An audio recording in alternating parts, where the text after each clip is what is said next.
I am Alejandro Vilpa. I am film director, writer, and producer, and I am here representing Vilpa Max and Vilpa Films.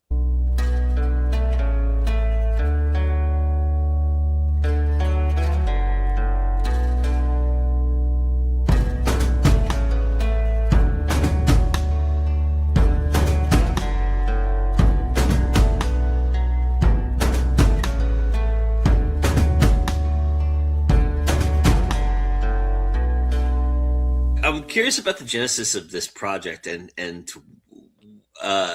more specifically, why short films? What is it about short films that you love that gravitated you to kind of create this space for it? That's a great question. So first off, these everything came from the idea of short film sometimes is a proof of concept to a bigger format, and also short films is where most of us filmmakers start from, right? Yeah. But in the other hand, there's like a big gap in the industry since there's not like a real outcome to transcend after the festival run in many cases for short films. And Vilpa Max uh, was born out of this idea of giving this outcome and also an equal environment for independent filmmakers and top tier winning films too. You mentioned that you're a filmmaker yourself, so tell everybody a little bit about your experience and your adventures in short films. Sure. So first off, I started as a novelist actually many years ago, and then I just jumped into the film industry. This year, I produced a film called The Undertone of David Jansen. David what? Jansen. Who is David Jansen? She's amazing, isn't she? Thomas, what are you doing? What I'm doing? Yes. You know, I thought she would take the role. And she deserves it. Accelerando, for God's sake!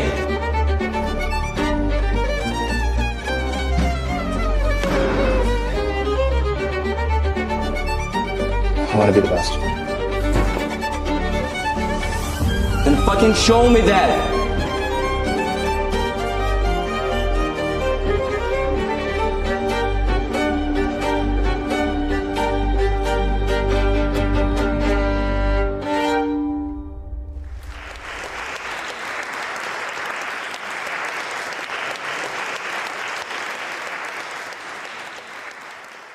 Which is actually my directorial debut. This was like the first time I directed something, formally speaking.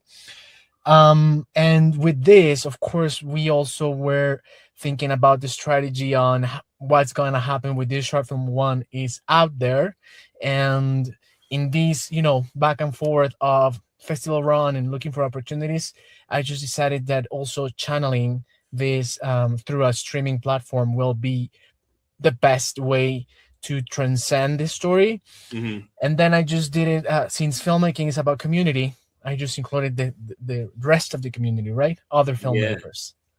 Almost every film festival nowadays has a short program, but it used to be this novel concept, right? It used to be niche.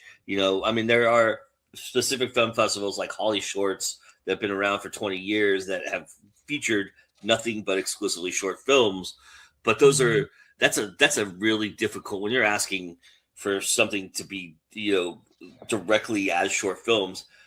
It's hard to get into the marketplace of short films as a filmmaker because there's just so much programming that a film festival can do, right? And so it's kind of interesting. I mean, I'm wondering from your perspective, and having gone through that process, is this kind of an answer to the daunting task of being accepted and trying to find a spot somewhere?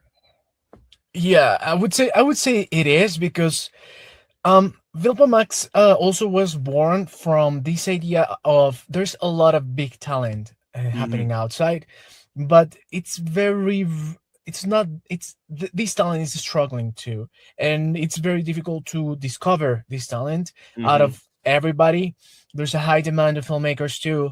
Some of them maybe don't meet the quality, but still can develop their abilities. Yeah, these filmmakers that maybe they are making, the effort and they are investing the money on making something like very beautiful, Mm. and then having this feeling of I did a lot, but in the end nobody's watching my film. So Mm. we just decided to empower them Mm. with this channel. This is not a new idea. There's been several sites that have tried to run short films on them. You know, we've had several iterations since I've been a filmmaker in 2000 for this. You know, and then YouTube came along and kind of usurped all of that and destroyed pretty much all of that marketplace.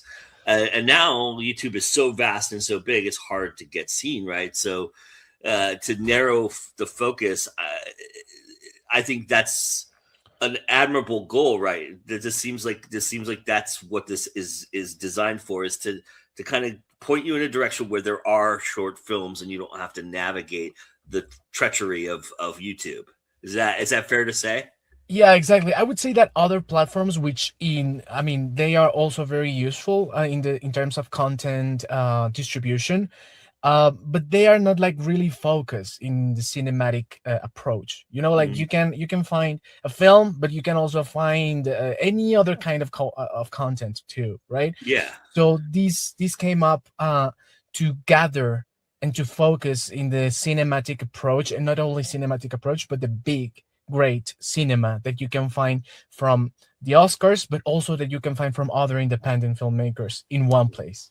Obviously, what you want is for people to come and watch these films. So tell Yeah. everybody a little bit about the mechanics of the site. How does the site work for anybody who would be outside of the realm of not being a filmmaker? Well, this Vilpa Max is going to be available in the website form, but also as an iOS app from the 31st of January. And at the beginning, we're going to start only targeting the territories of MENA, which is Middle East and North Africa, and Mm-hmm. also the UK. So you will be able to find us there and to watch all of our films in two different plans. We have the free plan, which is powered by ads, but we also have a subscription plan, which will the price is different depending on the territory you are, if it's from MENA or the UK, just because it's different currency. um, and the plan is to scale to other territories. Nevertheless, our catalog actually includes filmmakers from all over the world. We have filmmakers from the US, which is our next market to enter next year. And we also have filmmakers from the UK, Ireland, Egypt, all gathered in the same channel. Was it just filmmakers you met on the road to promoting your film that this sparked this idea, or was this something that you were aiming at from the beginning? Looking at an avenue for your own film. Well, in my experience, I've been working with big Hollywood producers. I have had the Uh, opportunity to learn from them. I've worked in Cannes Film Festival with a very big Hollywood producer, and from them, I kind of learned how to approach to these filmmakers, how to look for them. And that's how we got like our Oscar winning and Cannes winning slate. But at the mhm. same time, literally I just did like scouting, some campaigns also from filmmakers that I normally get to meet at the festivals, and some of them are actually my friends too, because we are a huge community, right? So if you're a Yeah, filmmaker, most likely you also know many other filmmakers who are yeah. also making short films. So at the very big, I mean, that was like part of it. It's Mhm. a little bit of everything, I would say. So, how do filmmakers get in touch with you if they want to be a part of this? Are you open to submissions? Do you have a process? Is there somewhere that they can figure out how to do this? Can you kind of walk us through that aspect of it? Of course. Actually, we have right now submissions open. There's no fee to submit. The only thing that you have to do, and this is for every filmmaker that wants to be heard outside and seen, they only have to submit their screening link, their private screening link, and maybe a log line, or the key information from their films to business at vilpafilms.com. And right now we are open to review every single film. Right now, we are already in that process, and if the team gives a green light, that we most likely will include it in the catalog. Yeah. Do the filmmakers share in the revenue process of the submission aspect, or is there something that you do for them, or is it just exposure that you're offering?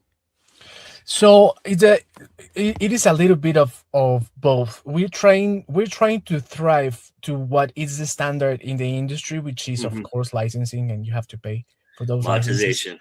Yeah, exactly. Somehow you have to do it, right?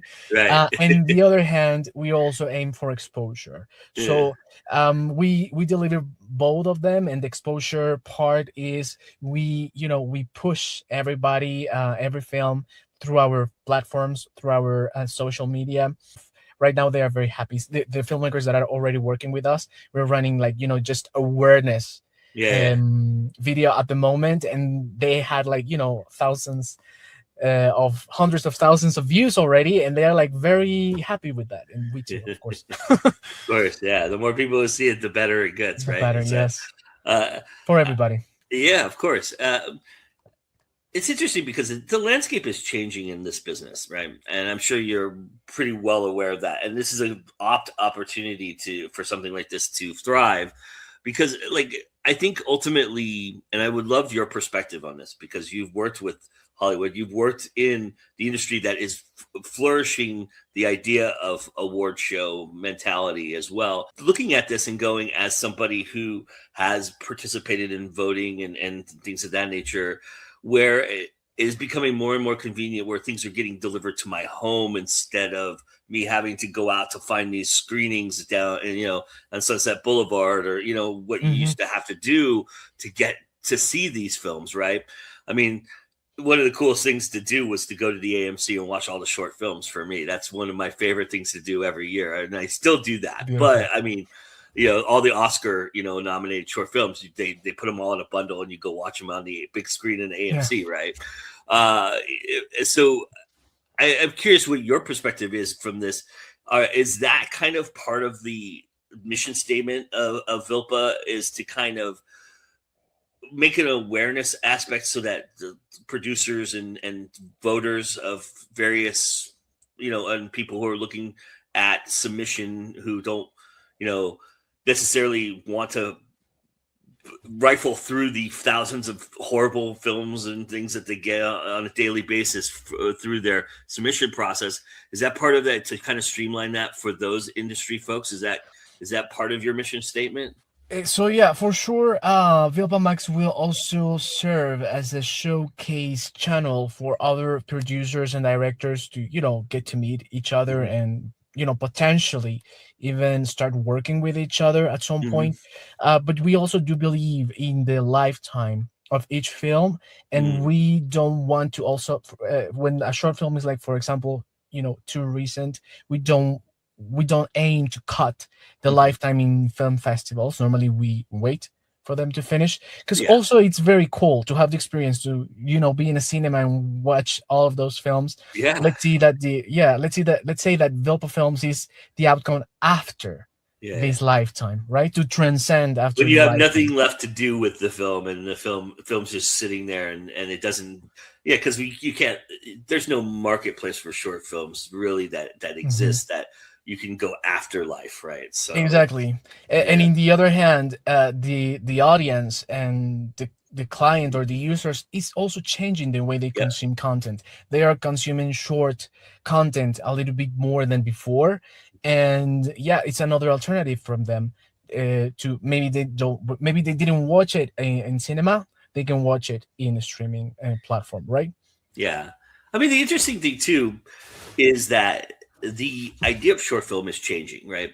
It used to be this industry standard was under 7 minutes, under 5 minutes, then it was under seven, now it's under 10, and it was under 10. Now it's 15 minutes, 20 minutes is a sweet spot for short films.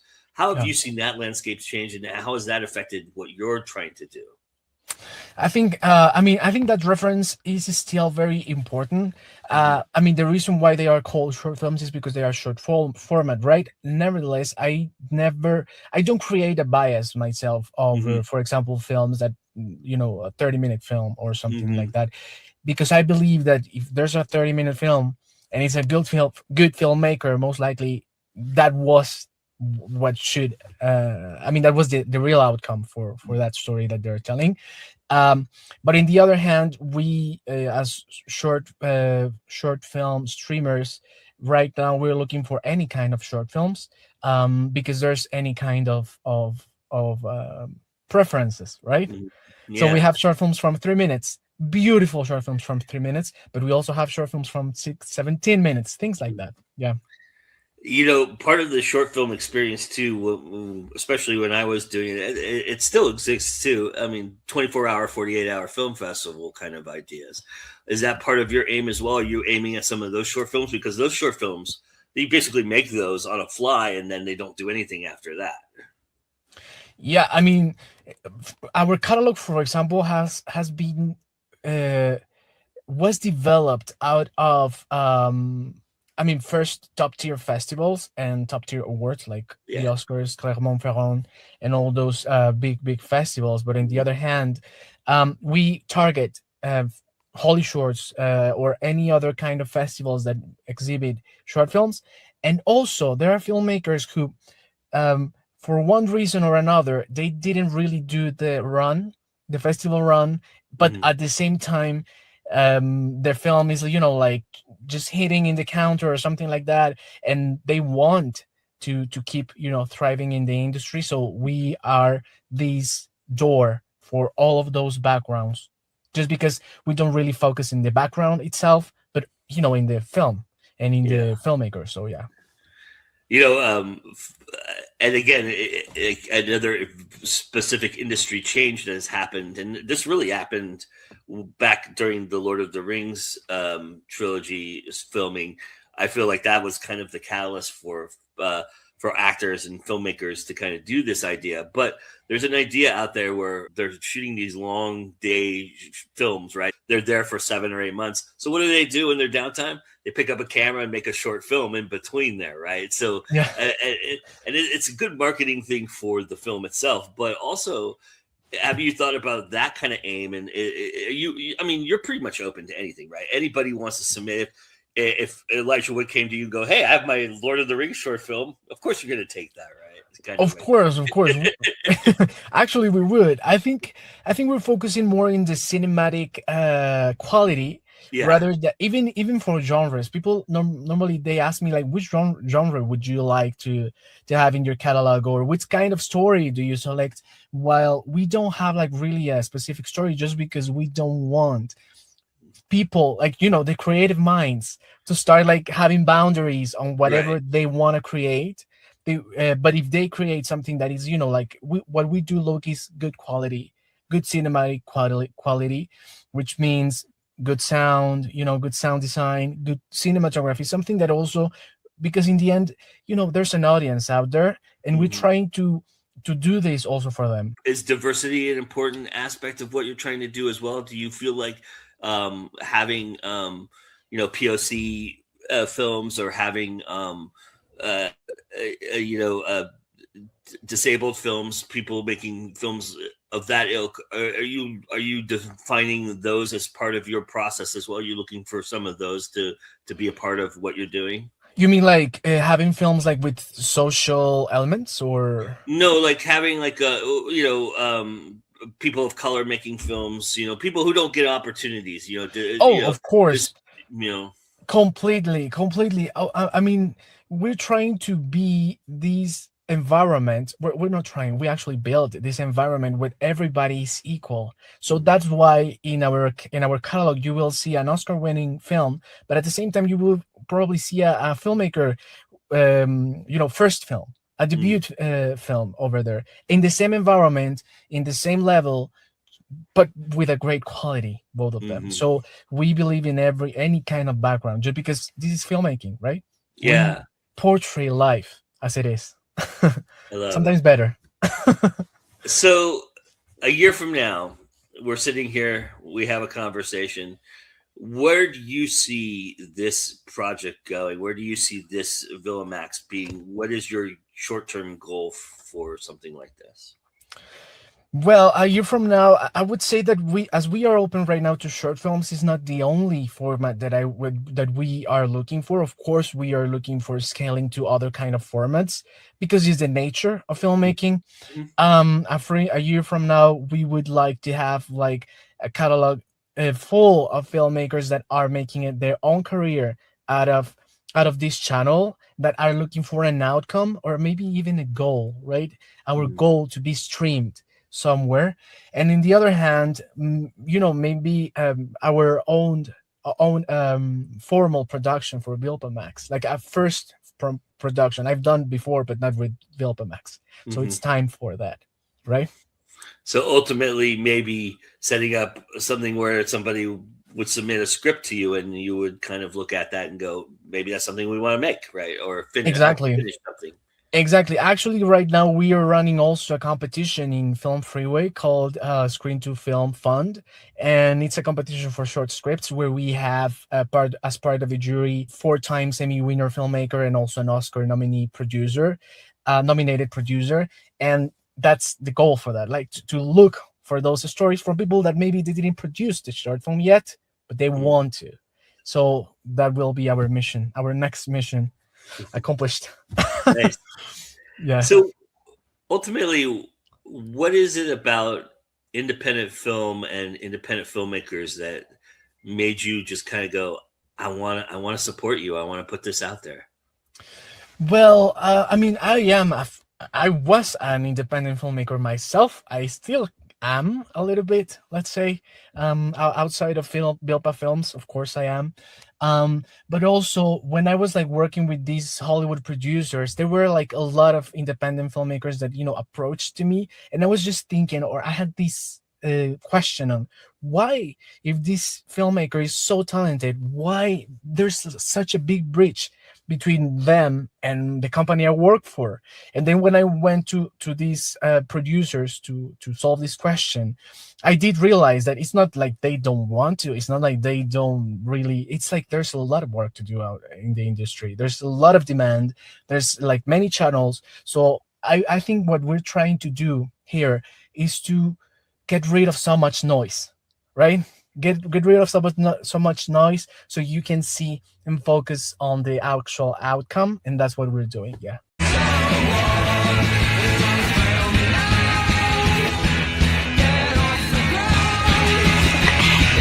Oh boy.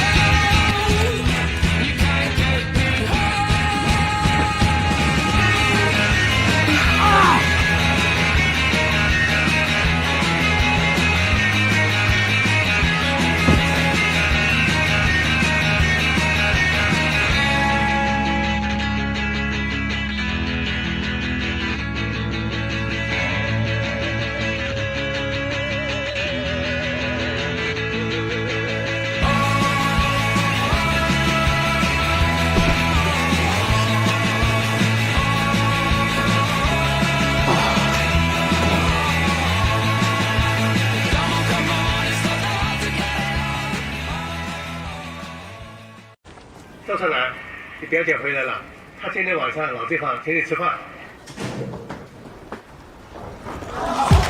这就是我小表妹盛楠。祖国一王，经不经举女，顾名爱的。哦。盛楠，以后送你去美国。哇，多好的机会呀！